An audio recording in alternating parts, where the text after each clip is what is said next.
Hi, this is Mrs. Huffcutt of the Morrison and Mary Wiley Library, and I have a book for you today. It is called A Snow Day for Amos McGee, and it's written by Philip C. Stead and illustrated by his wife, Erin E. Stead. And you may recognize Amos. We have two other books about him that are on our YouTube channel that we recorded a few years back, but this is the brand new one. We'll see what Amos is up to with his zoo and his animals.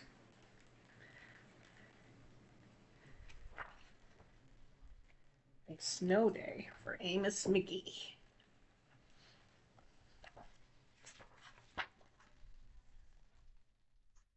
Amos McGee loved the snow.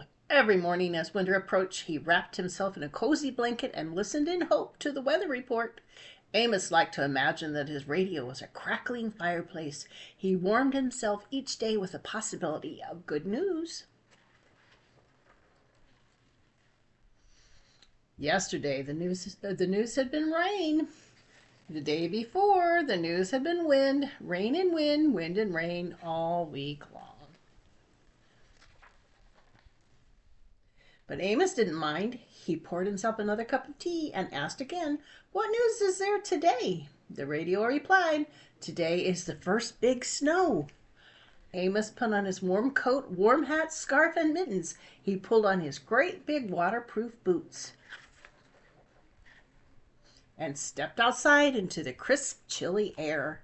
Amos waited for the number 5 bus. "I wonder how much snow is going to fall," he said. He hoped it would reach as high as his knees. Amos worked to finish his knitting, mindful of the bumps in the road. "Next stop, City Zoo," the bus driver called. Let's see what's on the bus. Amos had a lot to do to get ready for the snow, but first he had deliveries to make. He had a pom-pom hat for the elephant, who'd always wanted one just like Amos's. An afghan for the tortoise, who liked the feeling of being all tucked in.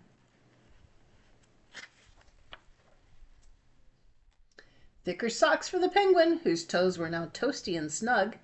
A new scarf for the rhinoceros, who worried the old one was not warm enough for winter.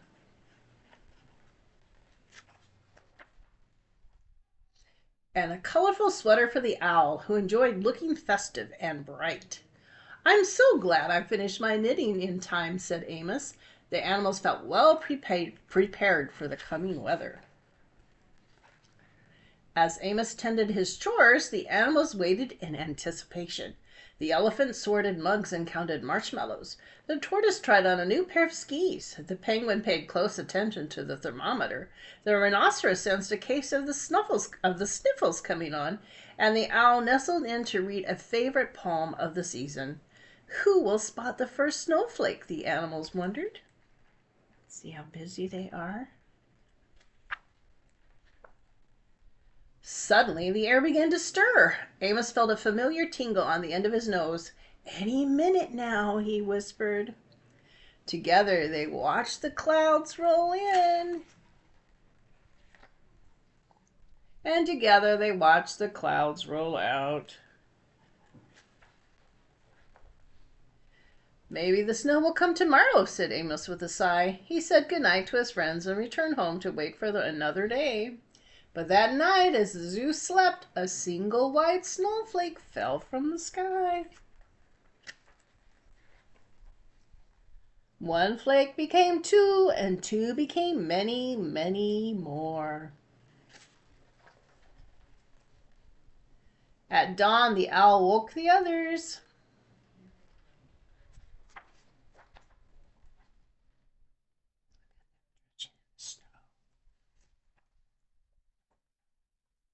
"Hooray! The snow is here!" They went to Amos's house. The elephant took giant steps through the fresh snow. Amos followed behind, hopping from one footprint to the next. "I have not made a snow angel in a long time," said Amos. The tortoise showed him exactly how it was done. Amos stood very still with the penguin, enjoying the pillowy silence of the neighborhood. The rhinoceros helped fill the bird feeders. Amos made sure to scatter seeds for the squirrels, too. The owl sculpted an icy work of art. Amos added 2 round buttons for the eyes. All day long the snowflakes fell, knitting a soft blanket that covered up the neighborhood. Amos fetched a shovel and cleared a path for tomorrow. It's getting late, he said, but there is one more thing we really ought to do. What is it? There they go on their sleds. Weary-legged and happy, the friends huddled inside. "I'll make hot chocolate," said Amos. And before anyone even had to ask, Amos added an extra marshmallow to every mug. And that is the end of A Snow Day for Amos McGee. I hope you enjoyed it.